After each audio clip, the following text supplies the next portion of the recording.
হাদি ভাই একজন ব্যক্তি না, তিনি একটি চরিত্র, তিনি একটি স্বপ্ন এবং তিনি একটি জাগরণ, তিনি একটি বিপ্লব। আমরা বিশ্বাস করি ওনার এই স্বপ্নগুলোর প্রত্যেকটি যুবক এই প্রজন্ম ধারণ করেছে। আজকে আমরা খুবই ব্যথিত, আমাদের সবাই হৃদয়গুলো খুবই ব্যথিত। আজকে শহীদ আব্দুল হাদি ভাইকে আমরা এখানে শায়িত করেছি। তো আমরা সর্বপ্রথম আল্লাহর কাছে দোয়া করছি, আল্লাহ তাআলা আমাদের ভাইকে শাহাদাতের সর্বোচ্চ মর্যাদা দান করুক এবং জান্নাতের মেহমান হিসেবে আল্লাহ তাআলা কবুল করুক। পাশাপাশি আমরা বলবো যারা হাদি ভাইকে হত্যা করেছে তাদের বিচার অবশ্যই হতে হবে।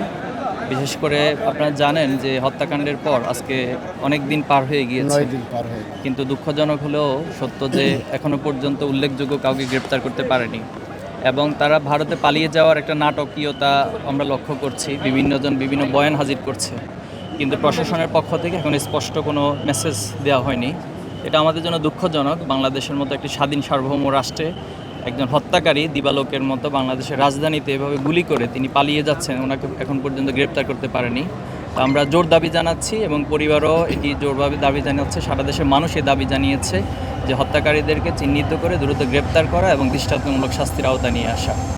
পাশাপাশি বলবো হাদি ভাই যে স্বপ্ন দেখেছেন, তিনি যে বাংলাদেশের রাজনীতির নতুন সংস্কৃতি আমাদের কাছে দেখিয়েছেন, আমরা বিশ্বাস করি ওনার এই স্বপ্নগুলোর প্রত্যেকটি যুবক এই প্রজন্ম ধারণ করেছে এবং তারা মনে করেছে হাদি ভাইকে হত্যা করার মধ্য দিয়ে হাদি ভাইয়ের আদর্শকে ধ্বংস করে দিবে, কিন্তু তারা এটা সবচেয়ে ভুল করেছে। এবং আজকে একজন হাদি ভাইয়ের যে হত্যাকাণ্ড শহীদ করে দেওয়া হয়েছে, আজকে বাংলাদেশের লক্ষ লক্ষ যুবক আপনারা দেখছেন যে পুরো হাদি ভাইকে ওন করতেছে। হাদি ভাই একজন ব্যক্তি না, তিনি একটি চরিত্র, তিনি একটি স্বপ্ন এবং তিনি একটি জাগরণ, তিনি একটি বিপ্লব। আমরা বিশ্বাস করি এই হাদি ভাইয়ের রক্ত থেকে বাংলাদেশে হাজার হাজার লক্ষ লক্ষ হাদি তৈরি হবে এবং আলটিমেটলি বাংলাদেশকে একটি স্বাধীন সার্বভৌম রাষ্ট্র হিসেবে প্রতিষ্ঠিত করার জন্য এই প্রজন্ম কাজ করে যাবে। আমরা ওনার পরিবারের জন্য দোয়া করতে চাই। ওনার পরিবার আপনারা জানেন ছোট্ট একটি সন্তান, মাত্র 8 মাস বয়স।